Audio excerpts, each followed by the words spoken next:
মমতা বন্দ্যোপাধ্যায়, আপনাকে আমি বিনীতভাবে করজোড়ে এই রাজ্যের সাধারণ হিন্দু বাঙালিদের হয়ে কয়েকটা প্রশ্ন করতে এসেছি।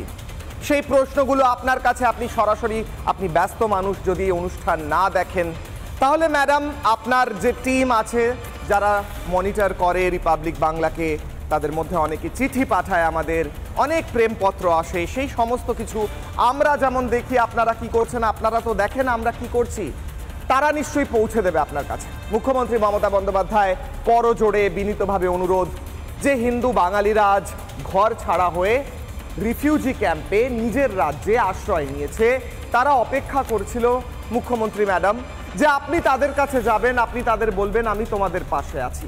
কিন্তু আপনি তো অন্য কথা বললেন। আপনি নেতাজি ইন্ডোরে মোয়াজ্জেম, মমিন, পুরোহিত, সাধু, খ্রিস্টান, পাদ্রী, বিভিন্ন ব্যক্তিকে ডেকে